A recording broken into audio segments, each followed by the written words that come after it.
Kami datang ke hadirat-Mu saat ini Tuhan untuk memuji-Mu, untuk menyembah-Mu. Kiranya Engkau berkati ibadah kami ini. Hanya Engkau saja yang dimuliakan Tuhan. Ampunilah segala dosa dan kesalahan kami. Berkati kami melalui ibadah ini Tuhan. Kami serahkan ibadah kami dalam tangan kuasa-Mu Bapa. Hanya dalam nama Tuhan kami Yesus Kristus kami berdoa. Amin. Ya, kita bersyukur kita semua sudah diselamatkan oleh darah Kristus, membasuh noda dosa kita. Amin. Ya, kita nyanyikan dengan sukacita, darah Kristus Maha Kuasa.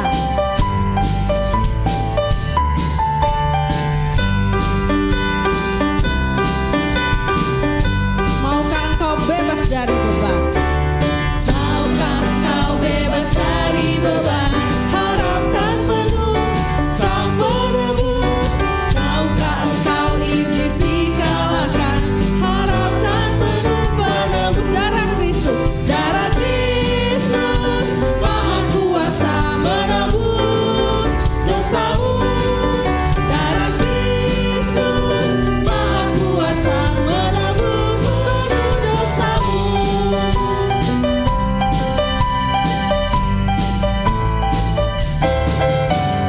Maukah engkau nafsumu ditekan? Harapkan penuh Sang Penebus.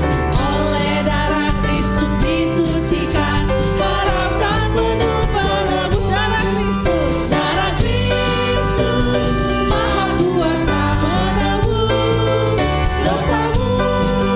Darah Kristus Maha Kuasa menebus penuh dosamu.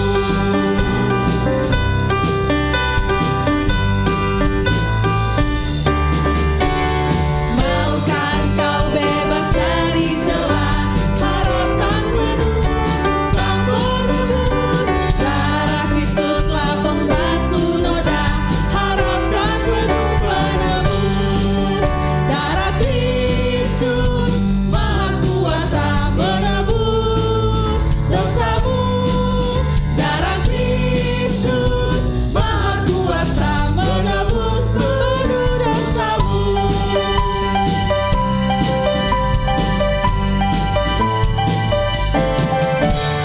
Maukah engkau melayani Tuhan?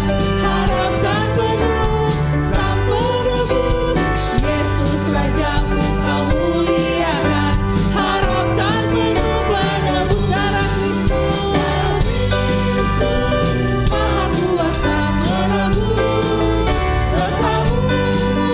Darah Kristus Maha Kuasa menebus penuh dosamu. Darah Kristus, darah Kristus Maha Kuasa menebus dosamu. Darah Kristus Maha Kuasa menebus penuh dosamu. Darah Kristus, darah Kristus Maha Kuasa menebus dosamu. Darah Kristus Maha Kuasa menebus penuh dosamu.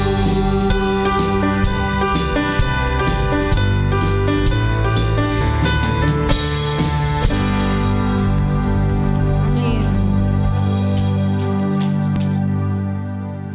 Kita persiapkan hati kita. Kita mau datang kepada Tuhan. Tuhan, ini kami singkapkan segala dosa dan kesalahan kami. Layakkan kami untuk datang ke hadirat-Mu Tuhan. Jiwaku terbuka untuk-Mu Tuhan.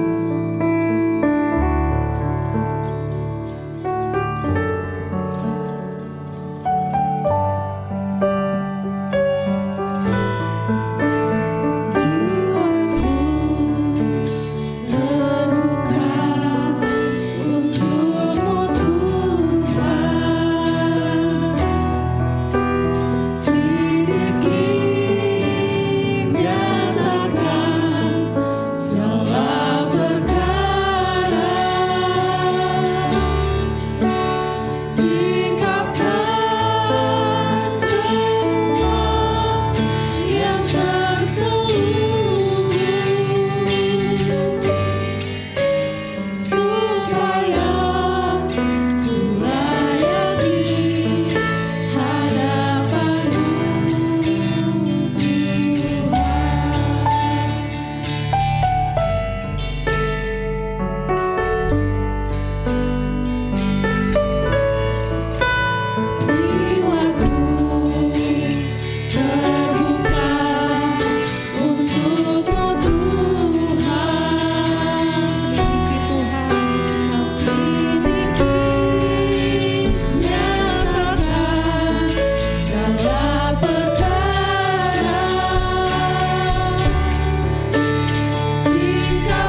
layak di hadapan-Mu ya Tuhan. Singkapkan segala dosa dan kesalahan kami Bapa. Ampuni kami Tuhan. Ampuni kami agar kami boleh datang ke hadirat-Mu. Kami boleh layak di hadapan-Mu.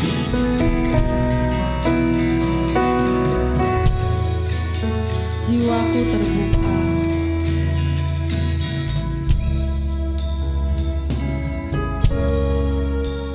Jiwaku terbuka untuk-Mu Tuhan.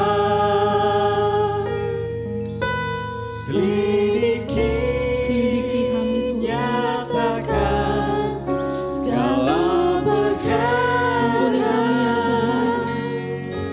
Hanya kasih anugerah-Mu yang sangat menyelamatkan kami.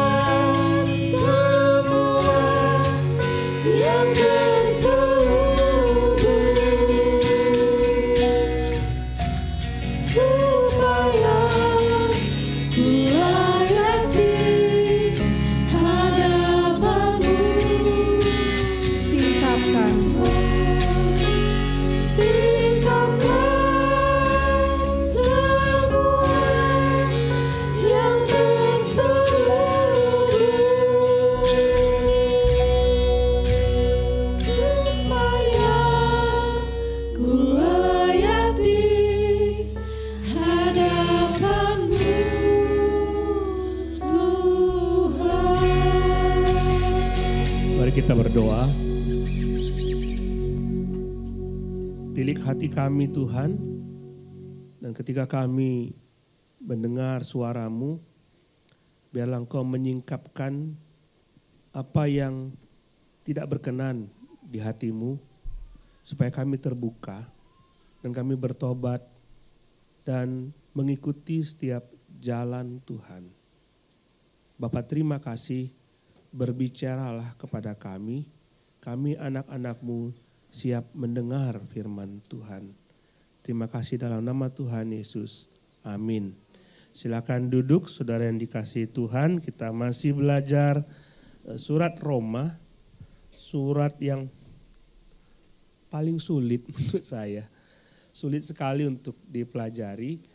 Kalau membaca surat Roma saudara akan membutuhkan waktu cukup lama untuk meneliti karena banyak sekali kalimat-kalimat kompleks di dalamnya. Apa yang disebut kalimat kompleks adalah kalimat yang beberapa kalimat disusun menjadi satu, menjadi rangkaian kalimat yang panjang sekali.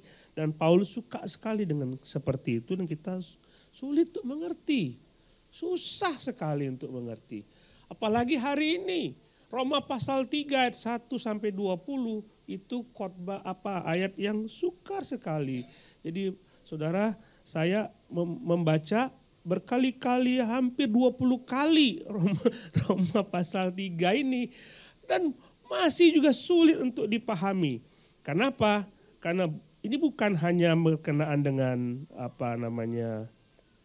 berkenaan dengan mengerti, memahami apa yang ada di dalamnya yang dikatakan oleh Rasul Paulus, tapi bagaimana kita bisa menerapkan itu di dalam hidup kita.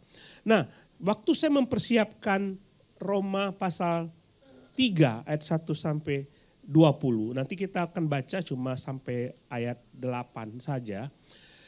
Saya teringat kepada khotbah saya yang dulu udah lama sekali, dan saya melihat di YouTube ada satu judul khotbah yang luar biasa yang disampaikan oleh Paul Washer. Dia pengkhotbah yang luar biasa dan dia di judulnya itu khotbah yang mengguncangkan judulnya gitu ya. Dia khotbah dari Matius pasal 7. Saya pernah khotbah ini Matius pasal 7. Jadi katanya ada orang yang berseru-seru kata Tuhan di akhir zaman bahwa Tuhan, bukankah aku berbuat demi nama-Mu, aku mengusir setan demi nama-Mu, aku berbuat baik demi nama-Mu, aku melayani Engkau.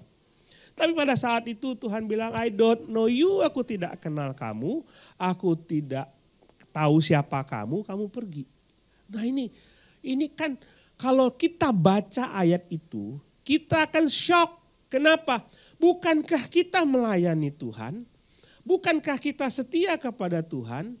Bukankah kita orang-orang Kristen yang rajin beribadah? Yang kalau dilihat oleh pendetanya duduk manis ketika mendengar firman Tuhan. Tapi kenapa di akhir zaman mungkinkah Tuhan mengatakan aku tidak kenal kamu? Kan aneh. Aneh. Jadi saya membaca Roma pasal 3 ini ingat seperti itu. Ingat kasus seperti Matius pasal 7 itu. Dan ini membuat kita untuk memikirkan ulang tentang status kekristenan kita.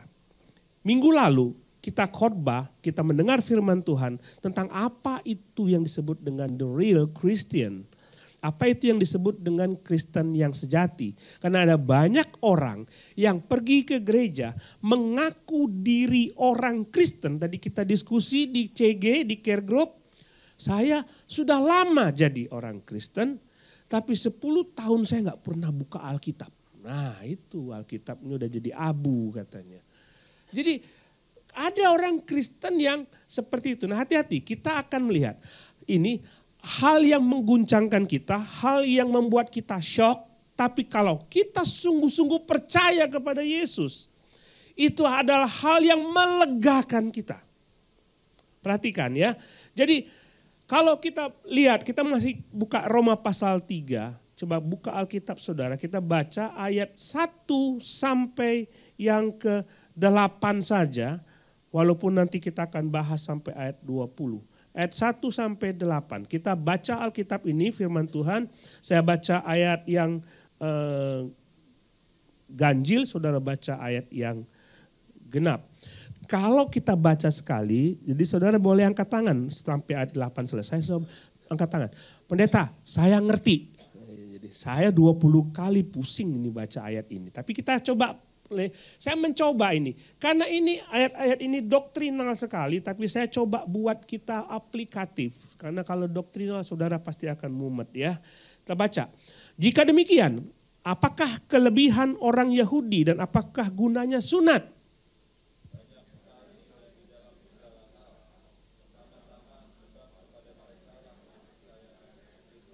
Jadi bagaimana jika di antara mereka ada yang tidak setia? Dapatkah ketidaksetiaan itu membatalkan kesetiaan Allah?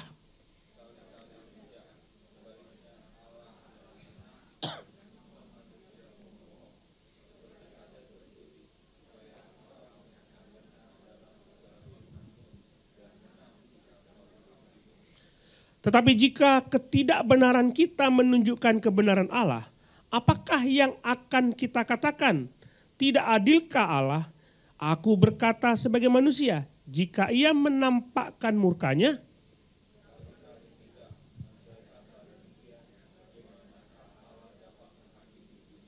tetapi jika kebenaran Allah oleh dustaku semakin melimpah bagi kemuliaannya, mengapa aku masih dihakimi lagi sebagai orang berdosa?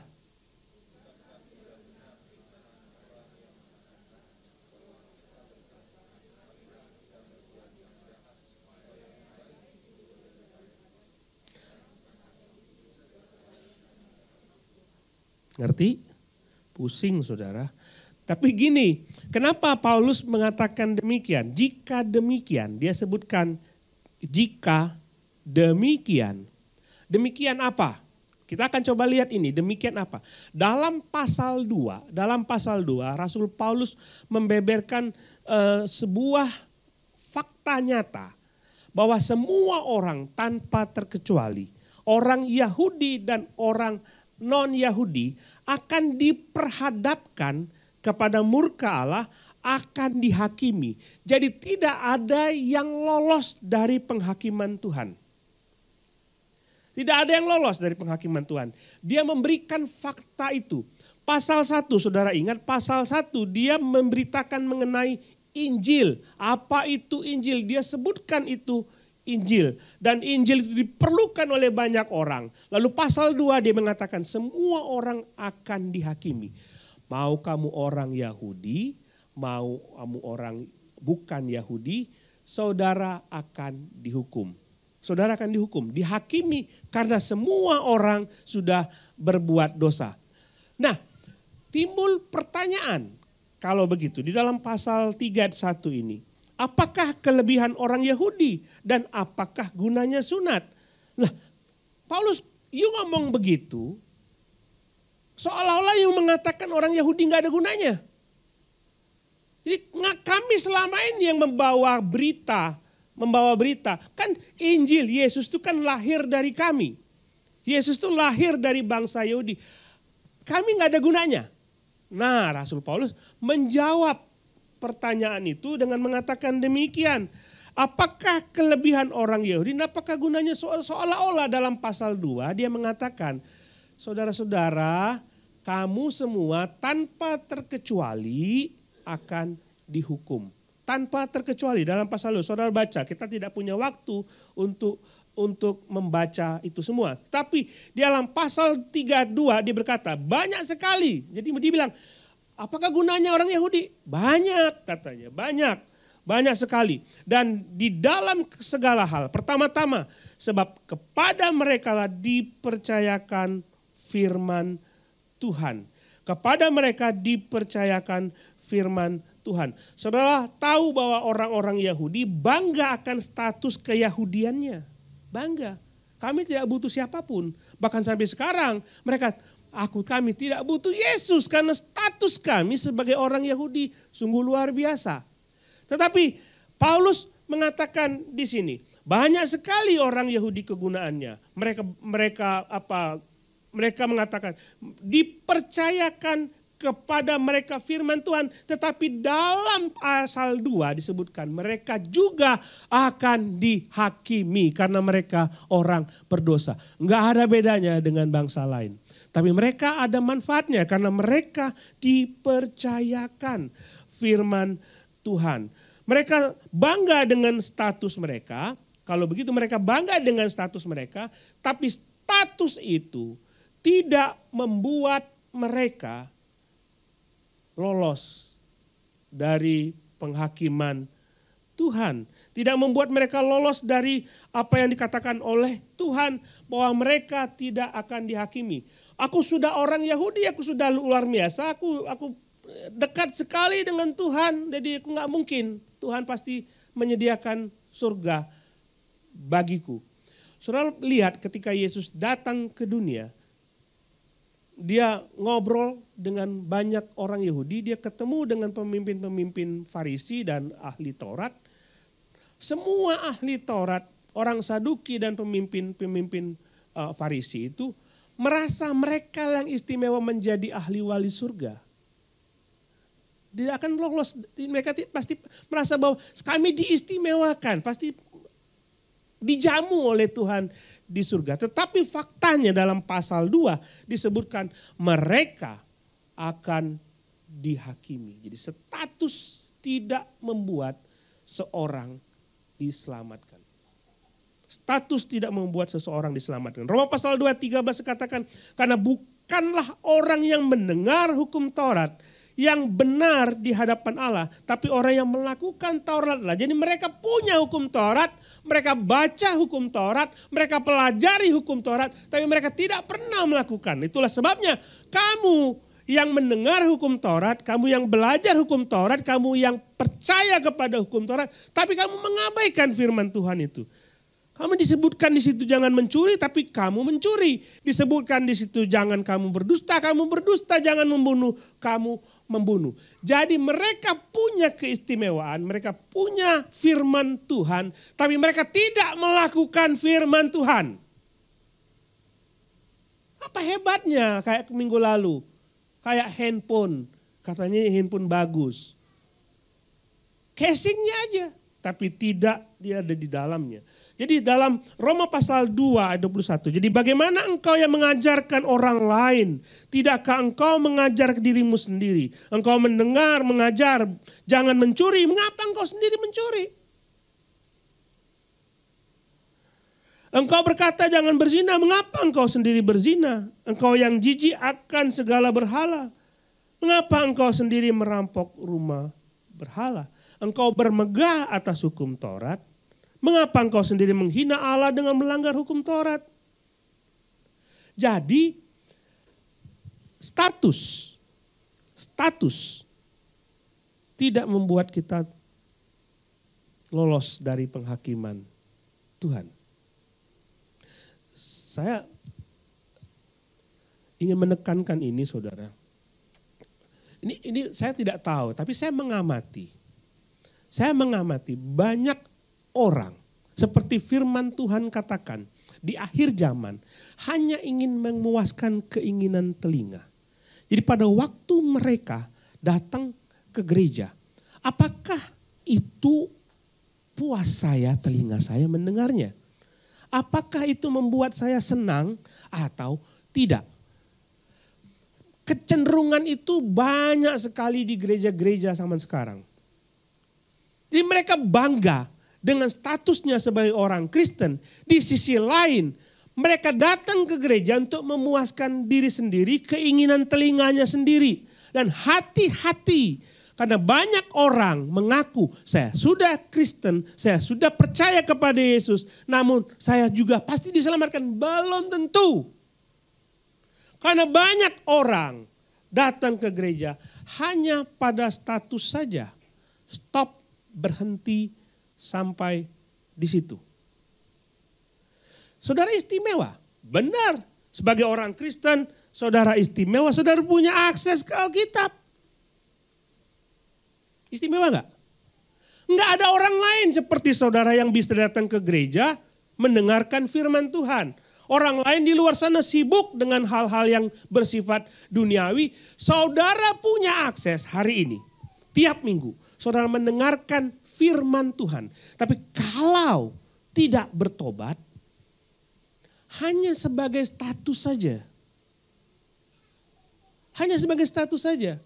Datang ke gereja, saya orang Kristen, tapi pulang. Tidak ada satupun firman Tuhan yang didengar itu dilakukan. Ngapain? Jadi hanya sebagai status saja. Ini yang terjadi kepada orang-orang Yahudi ketika mereka mendengarkan hukum Taurat itu hanya sebatas kitab saja. Saya punya Alkitab, punya. Banyak orang cenderung ini Alkitab taruh saja kalau takut taruh Alkitab di ranjang supaya tidak diganggu. Itu kan cukup aneh karena hanya simbol saja. Alkitab hanya hiasan saja. Jadi hati-hati saudara, kita coba introspeksi. Kita mengatakan kita orang Kristen, agama, kayak sama seperti saya dulu. Waktu saya pergi ke pasar sama mama saya di hari Minggu. Kami naik kendaraan umum. Lihat om saya pergi ke gereja Natalan. Di kendaraan umum, itu pasti om saya di situ tuh. Gereja besar itu. Dia lagi ibadah. Saya pikir dalam hati saya harus punya status. Saya harus punya status sebagai orang Kristen. Dan kalau mereka Natalan, saya ikut senang-senang Natalan. Saya ikut senang-senang Natalan. Kalau mereka menyanyi, saya senang nyanyi. Dulu saya senang sekali ke gereja. Kenapa? Nyanyinya bagus-bagus. Cuma itu aja alasan, bukan mau ketemu Yesus. Bukan. Ada yang datang ke gereja, ceweknya cantik. Ada cowoknya ganteng. Aku udah cari-cari di tempat-tempat lain. Kayaknya aku cocok di sini deh. Kenapa? Itu aku suka dia. Ada kan alasan begitu? Ya nggak apa-apa, toh dengar firman Tuhan. Ada lagi yang punya alasan. Aku mau ke gereja. Dapat sembako. Sembako nggak dibagi, nggak ke gereja. Jadi dia ngomong, aku orang Kristen loh. Ke gereja tiap minggu, dengar firman Tuhan. Tapi untuk apa? Gereja itu baik. Aku dapat sembako tiap minggu. Atau gereja bilang, udah ya sembakonya berhenti ya. Ya gereja itu nggak baik. Ketahuan, itu cuma ngejar status saja. Cuma mengejar status saja. Orang Yahudi bangga dengan statusnya. Saudara baca dalam perjanjian lama. Mereka punya firman Tuhan. Tapi Yeremia datang, saya lagi dalam kitab Yeremia sekarang. Yeremia berkoar-koar, ngomong kamu mesti bertobat, nanti orang Babel akan datang. Orang Babel akan datang menyerang kamu. Yeremia masukin penjara. Enggak didengar.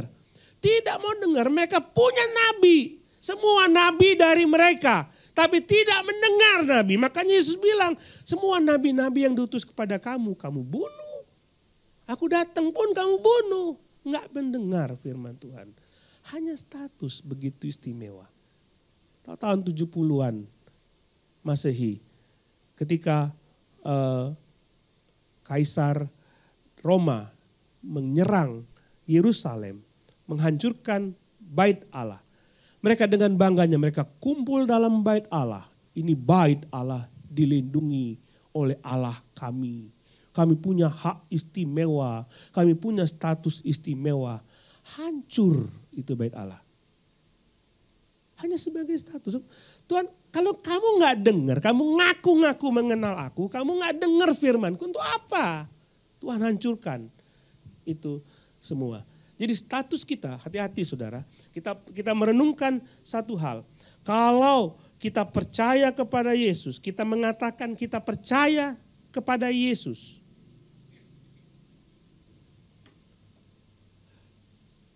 Tapi kita tidak pernah taat kepada Tuhan. Kita mesti merenungkan kembali apakah kita diselamatkan atau tidak. Kalau orang Kristen ditanya begini, siapa Tuhanmu? Yesus. Mudah sekali jawab. Benar kan? Siapa Tuhanmu? Yesus. Kenal Yesus. Kenallah. Dia yang mati di Yerusalem. Dia yang hidup di Yerusalem. Dia yang mengajarkan firman Tuhan. Dia yang mati dan bangkit kembali dan naik ke surga. Nanti akan jemput kami semua. Aku kenal Yesus. Pertanyaannya, Yesus kenal kamu enggak? Mesti pikir. Jadi Matius pasal 7 itu aku kenal Yesus. Aku berbuat baik demi nama Yesus. Aku mengusir setan demi nama Yesus. Akhir zaman aku enggak kenal kamu kata Yesus. Ngeri saudara. Jadi jangan berhenti sampai status sebagai orang Kristen. Jangan stop di situ. Sudah melakukan firman Tuhan. Percaya kepada Tuhan. Nah kalau begitu. Kalau kita melihat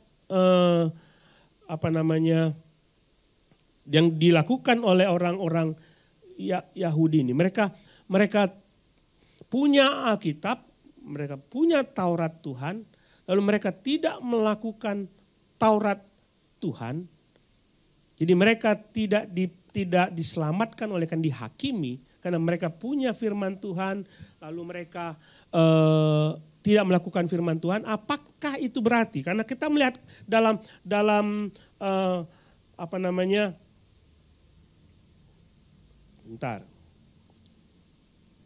dalam Roma pasal 2. Roma pasal 2 ayat 13. Karena bukanlah orang yang mendengarkan hukum Taurat yang dibenarkan di hadapan Allah, tapi orang yang melakukan hukum Taurat lah yang dibenarkan oleh Tuhan. Kalau begitu, Pak Pendeta, kalau begitu, baiklah, aku orang Kristen, tapi aku akan melakukan semua perintah Tuhan. Aku berangkat dari situ. Karena Alkitab mengatakan di dalam firman Tuhan bahwa bukan orang yang mendengarkan hukum Taurat yang benar di hadapan Allah, tapi orang yang melakukan hukum Taurat yang benar di hadapan Allah. Kita punya argumen seperti itu. Nah coba bandingkan Roma 3 ayat 20. Coba perhatikan Roma 3 ayat 20. Sebab tidak seorang pun dapat dibenarkan di hadapan Allah oleh karena melakukan hukum Taurat. Ini apa maksud Paulus? Tadi pasal 2, kamu jangan hanya mendengar, tapi kamu harus melakukan, maka kamu dibenarkan. Oke? Dalam pasal 3 ayat 20 disebutkan, kalau kamu melakukan tidak ada seorang pun yang dibenarkan karena melakukan hukum Taurat. Itu seolah-olah sebuah pernyataan yang bertentangan satu sama lain. padahal kita tahu Alkitab tidak bertentangan. Apa maksud Paulus? Apakah ini bertentangan? Begini saudara, di dalam Roma pasal 2 ada tuntutan Tuhan bahwa kita harus taat kepada seluruh isi Alkitab, baru kita bisa diselamatkan, dibenarkan. Harus taat kepada. Kalau tidak boleh melanggar ini. Satu pun tidak boleh dilanggar. Sekarang saya tanya kepada saudara, siapakah di antara saudara yang percaya bahwa yang mengaku, saya Pak, semua ini sudah saya lakukan tanpa cacat. Ada? Ada? Enggak ada. Enggak ada, makanya dalam pasal 3:20 Rasul Paulus mengatakan bahwa tidak ada seorang pun yang dibenarkan karena melakukan hukum Taurat. Maksud Paulus, tidak ada seorang pun yang sanggup taat akan perintah Tuhan ini. Satu pun tidak. Satu pun tidak. Lalu bagaimana cara kita diselamatkan kalau begitu? Bagaimana cara kita diselamatkan? Jadi bagi kita seperti apa? Kita kadang-kadang mencatat, saudara, seperti saya dulu. Saya waktu percaya kepada Yesus, saya catat semua. Saya harus punya ini, saya harus punya itu, saya harus melakukan ini supaya saya diterima oleh Tuhan. Kita berangkat dari situ. Kita berangkat dari setiap usaha kita supaya kita dibenarkan oleh Tuhan. Orang Yahudi kan begitu. Mereka mencatat semua perintah Tuhan, lalu mereka ajarkan, kamu lakukan ini semua, maka kamu akan diselamatkan. Kamu jangan lakukan ini, maka kamu akan diselamatkan. Mereka berangkat dari situ. Taat terlebih dahulu kepada firman Tuhan. Berbuat baik terlebih dahulu, nanti kamu akan sempurna. Itulah sebabnya banyak orang zaman dulu. Saudara ingat dulu orang pergi ke ke tempat-tempat gua, ke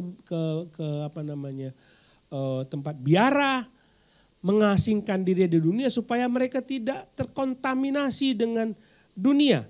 Tapi faktanya kan nggak bisa. Saudara tidak bisa, saudara buang HP, saudara buang gadget, tapi pikiran otak kita juga sudah terkontaminasi. Saudara nggak usah nonton film porno untuk melihat pornografi. Karena di dalam pikiran kita sudah ada pornografinya. Bagaimana kita bisa menghindar itu semua? Tidak mungkin. Makanya firman Tuhan mengatakan kamu tidak bisa berangkat dari situ. Enggak bisa. Tidak bisa diawali dengan saudara melakukan sesuatu yang baik.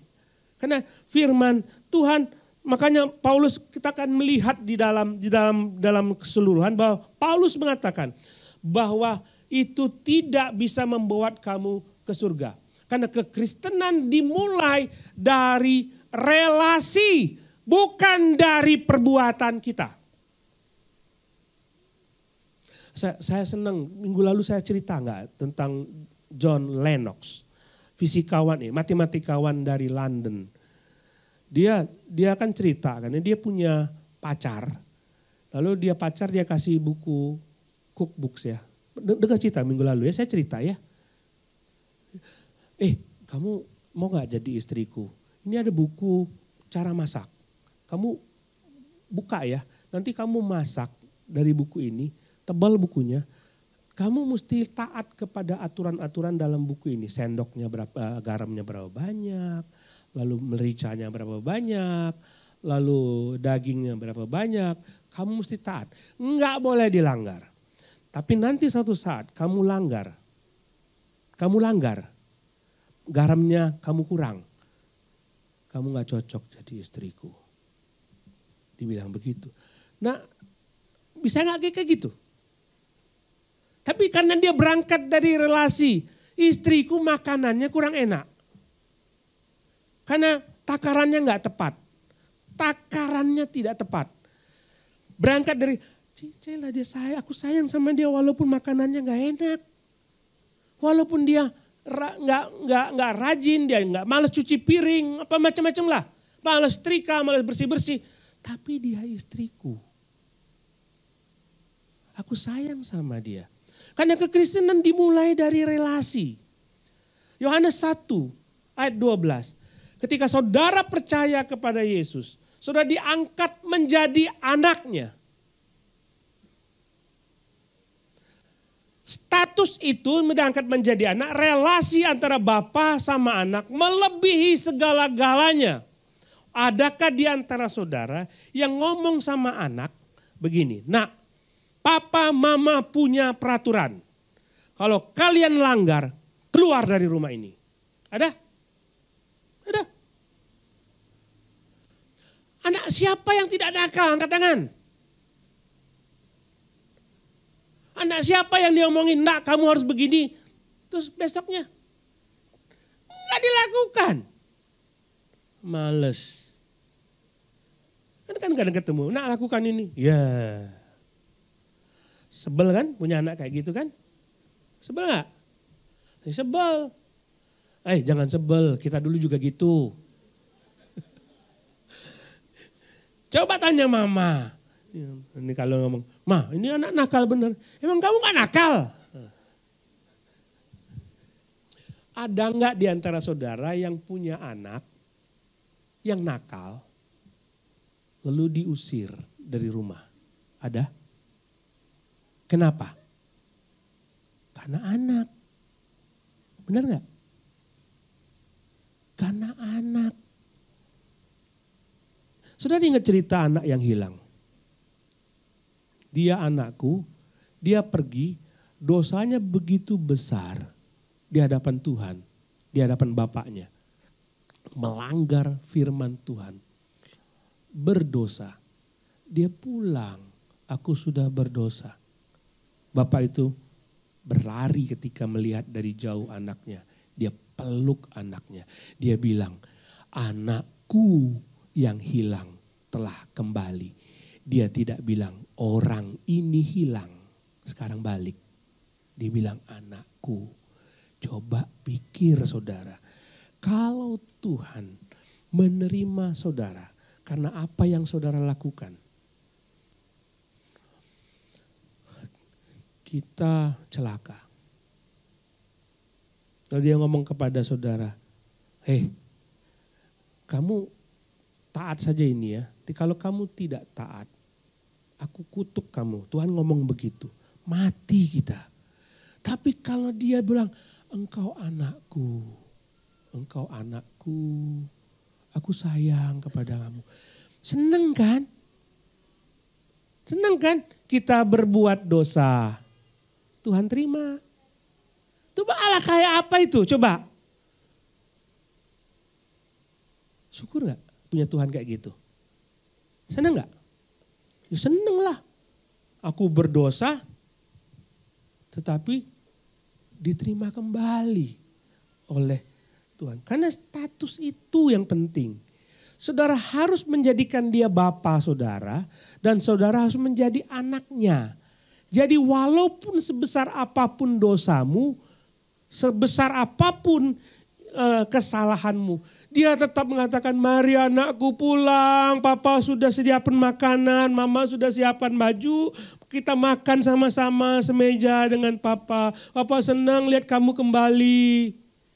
Karena itu yang penting, dia lupa dengan kesalahan anaknya, karena dia terima anaknya kembali. Is that wonderful? Bukankah itu bagus? Bagus. Tapi begini saudara, coba lihat ayat 20.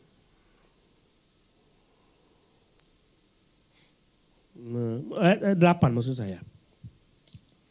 Ayat 8. Ayat 7 dan 8 coba kita lihat ya.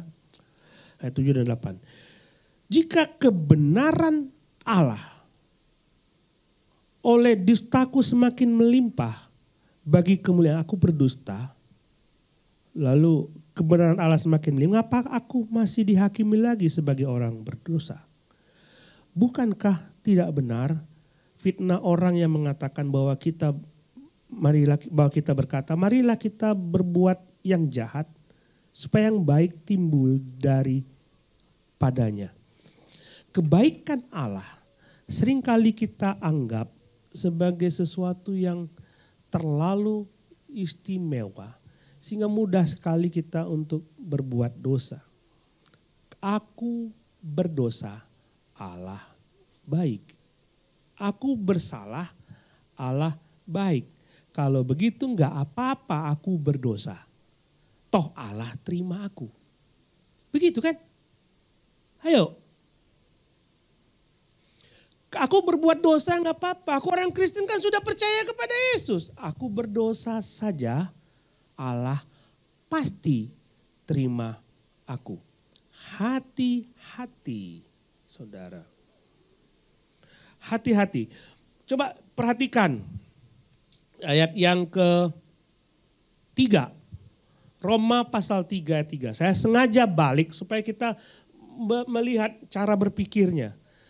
Ayat 3. Jadi bagaimana jika di antara mereka ada yang tidak setia, dapatkah ketidaksetiaan itu membatalkan kesetiaan Allah? Ayat 4. Sekali-kali tidak. Satu sisi kita bersyukur Allah setia dan kesetiaan Allah tidak bergantung kepada apa yang kita katakan, yang kita lakukan. Benar? Tadi kan kita sudah lihat. Kita berdosa, Allah tetap mengasihi kita. Karena dia tidak menyangkali dirinya bahwa dia adalah kasih. Kita tidak setia kepada dia, dia tetap setia kepada kita. Syukur gak itu? Oh seneng loh. Saudara berdosa, saudara tidak setia kepada dia tetap setia, nggak ada lagu aku jauh engkau jauh. Aku menjauhi engkau tetap mendekati aku terus menerus. Ingin supaya aku kembali. Itulah Allah, dia tidak bisa menyangkal dirinya. Tidak bisa menyangkal dirinya. Saudara kan dideketin terus oleh Tuhan supaya engkau kembali kepada dia. Mati kita. Kalau kesetiaan Allah bergantung kepada kesetiaan kita kepada dia. Kita gak akan pernah bisa setia. Ini kebenaran yang hakiki. Jadi kebenaran Allah tidak bisa dibatalkan oleh apapun yang dilakukan oleh manusia. Nah konsekuensi lain, coba lihat. Sekali-kali tidak, sebaliknya Allah adalah benar dan semua manusia pembohong. Seperti ada tertulis, supaya engkau ternyata benar dalam segala firman-Mu dan menang jika engkau dihakimi. Maksudnya apa? Ini kutipan Paulus ketika Daud jatuh di dalam dosa. Ketika dia mengambil Batsheba istrinya Uria. Dan dia dihukum oleh Tuhan. Nathan mengatakan anak itu pasti mati Daud. Anak itu pasti mati. Daud berpuasa. Dia berpuasa, dia berdoa kepada Tuhan. Dia menaruh pasir abu di atas kepalanya. Memohon belas kasihan Tuhan. Anak ini tidak salah Tuhan. Aku mohon kau memulihkan, menyembuhkan dia. Tapi ketika dia berargumen sama Tuhan, dia dapati ternyata engkau benar, aku salah. Perhatikan, Daud, orang yang diurapi Tuhan, yang dijanjikan Tuhan, bahwa kerajaannya kekal selama-lamanya, dari keturunannya akan lahir Mesias. Orang yang begitu istimewa, yang kebenarannya menjadi rujukan oleh raja-raja sesudah dia. Kamu tidak hidup benar seperti Raja Daud pendahulumu. Menjadi rujukan. Orang yang luar biasa itu berdosa tetap dihukum Tuhan. Karena itulah kebenaran Tuhan. Dan tidak bisa tidak, setiap orang bersalah pasti dihukum. Mengerti? Jadi masihkah saudara mengatakan, baiklah aku sudah diselamatkan. Tidak bergantung kepada apa yang aku lakukan. Tuhan begitu baik. Ketidaksetiaanku tidak membatalkan kesetiaan Tuhan. Jadi baiklah aku berbuat dosa. Tuhan menghakimi. Ada dua penghakiman Tuhan. Pertama, penghakiman masa kini. Kalau saudara berdosa saat ini. Kita tahulah Alkitab mengatakan sekali selamat tetap selamat. saudara anaknya. Relasi itu tetap ada. Saudara anak, dia Bapa. Tetap ada. Saudara mati pasti masuk surga. Tapi waktu saudara sebagai anak Tuhan, saudara melakukan dosa, hukuman tetap ada. Di mana anak yang bersalah tidak dihukum oleh bapaknya? Enggak ada. Dia sayang, dia hukum kita. Jadi ada hukuman. Ada hukuman buat kita sebagai orang-orang percaya kepada Tuhan. Tuhan, thank you ya, saya sudah diselamatkan. Jadi aku masih mau melakukan dosa. Jangan pernah main-main. Jangan pernah main-main. Itu hukuman yang pertama. Hukuman yang kedua, hukuman kekal. Hukuman kekal itu, karena selama ini kita sudah punya status begitu istimewa di hadapan Tuhan. Saudara datang ibadah, saudara mengaku saudara Kristen, saudara setia ke gereja, saudara semua yang menjadi ciri-ciri orang Kristen itu ada pada saudara. Tetapi kalau saudara hanya berhenti sebagai status saja, tidak ada relasi sama Tuhan, penghakiman kekal itu akan datang dan saudara akan dikatakan oleh Tuhan, aku tidak kenal kamu. Enyah, pergi.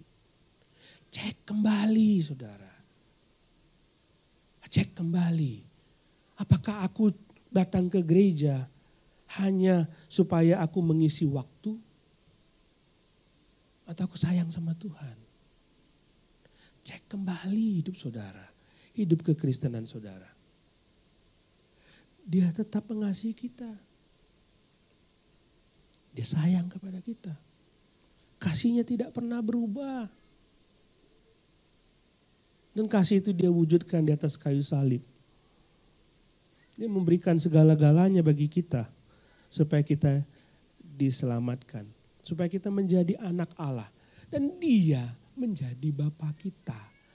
Buatlah hubungan yang seperti itu. Akrab sekali sama Tuhan. Tiap hari, tiap detik ngobrol sama dia. Membawa dia dalam setiap perkara hidup saudara besar ataupun kecil. Libatkan dia. Sehingga ada komunikasi saudara sama dia seumur hidup saudara. Tiap detik, tiap jam, tiap waktu, tiap hari saudara berkomunikasi sama dia. Bukan cuma di hari Minggu saja. Mari kita berdoa.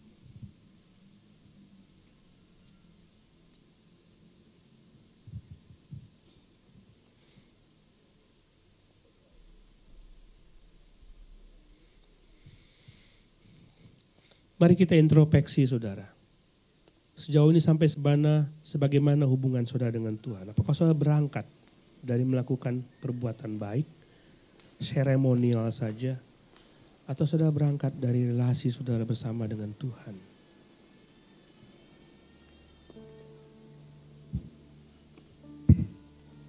Siapakah Allah bagi saudara? Apakah dia sebagai Allah yang nun jauh di sana? Atau dekat seperti halnya Bapa sama anak?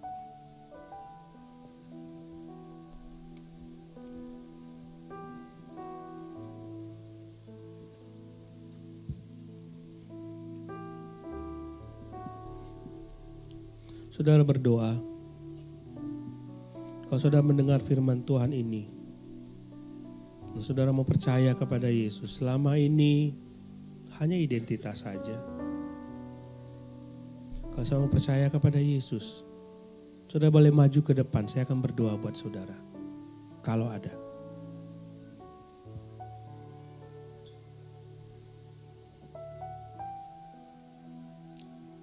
Maju ke depan saudara. Kalau saudara mau percaya kepada Yesus dan dibaptiskan, majulah ke depan, saya akan berdoa.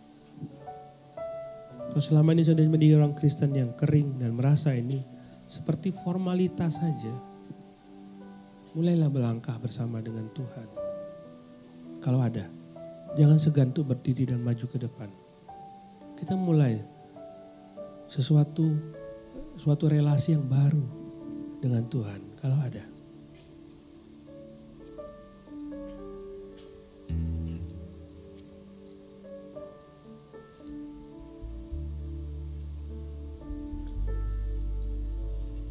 Bapa, kami introspeksi diri.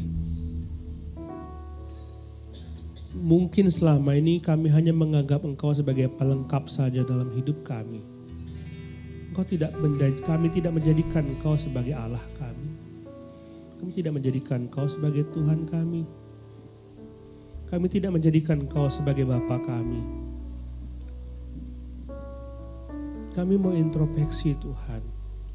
Kami sadar bahwa kami butuh Engkau. Kami tidak butuh status. Kami butuh Engkau. Berkati kami Bapa. Biarlah firman-Mu terus hidup di dalam diri kami. Terima kasih. Kami berdoa dalam nama Tuhan Yesus. Amin.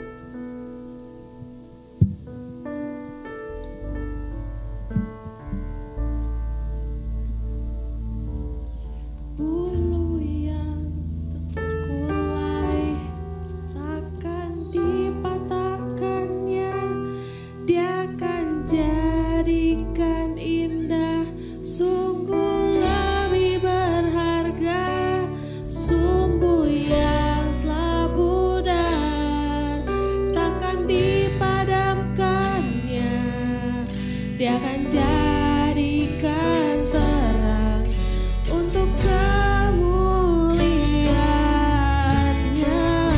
Mari jemaat kita berdiri bersama.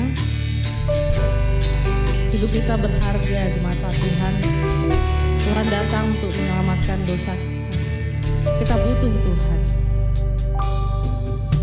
Hidupmu berharga.